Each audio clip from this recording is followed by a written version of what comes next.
السلام عليكم ورحمة الله وبركاته. عاملين ايه؟ يا رب كلكم تكونوا بألف خير. بصوا بقى، لأول مرة جبت سمك المكرونة دوت، بس جبت نص كيلو بس عشان أول مرة هجربه. فقلت كده ايه، اعمله وياكم وانضفه واوريكم الطريقة بتاعته. بس طبعا جيت في اخر الفيديو ما صورتلكمش طبعا وانا بقليه وكان شكله عامل ازاي. بصوا بقى، انا هنا بجد بجد انا اول مره اجيبه وهعمله طبعا. كنت مفكره ان هو عامل زي السردين، اللي هو السردين الموزه اللي هو مفيهوش سفه. فاول واحده كده فتحتها ونضفت نضفتها بس من غير ما اطلع السفه اللي فيها. وطبعا زي ما انتوا شايفين بطنه نضيفه خالص وجميل كده زي ما انتوا شايفين، اللهم بارك. بصوا هشيل الحاجات دي والحاجات دي والحاجات دي، نضف كده.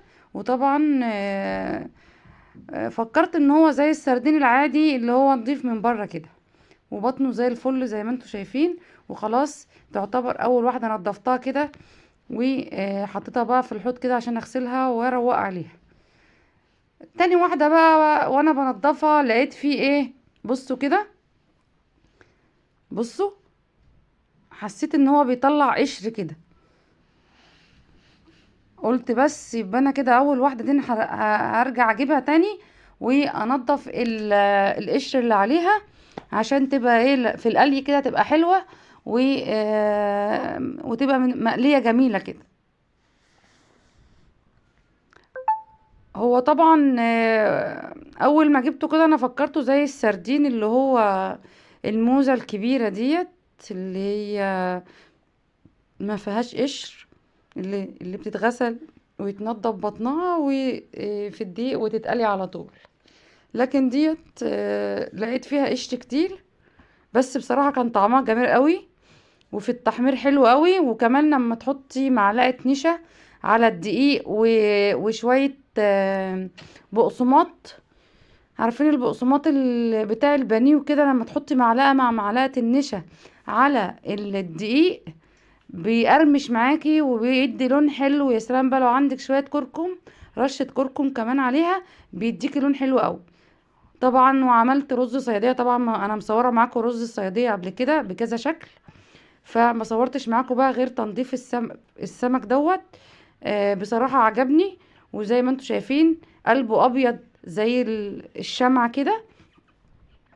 وكان عندي دقة كده، انا عاملة دقة مخصوص كده للاسماك. بتبله بالدقة وبالليمون كده وبسيبه في التلاجة شوية لغاية ما ياخد من الدق بتاعه ويكون طعمه جميل. وبعد كده بلفه بالدقيق. طبعا الفيديو هيجي دلوقتي وهتشوفوا انا بلفه بالدقيق. وبعد كده نهاية الفيديو من غير ما اصور لكم طبعا تحمير السمك وكان لونه شكله عامل ازاي. بجد فاتتني ان انا اصور لكم لونه وفاتتني وانا بحط عليه الدقيق التوابل اللي انا بقول لكم عليها. الحاجات اللي انا حطيتها على الدقيق هقولها لكم تاني. معلقة من النشا وشوية كركم بساط خالص، وشوية او معلقة من البقسماط بتاعة البانيه. وكلي احلى سمك جميل مفهوش طبعا سل من جوه، ولحمه كان ابيض وطعم حكاية بقى ولون كان جميل. بصراحة جميل قوي. بسم الله ما شاء الله. لو عجبكم بقى الفيديو، هو الفيديو مش كامل بس حلو. تنظيف السمك حلو. ان شاء الله كده اعمل لكم وصفات تانية حلوة.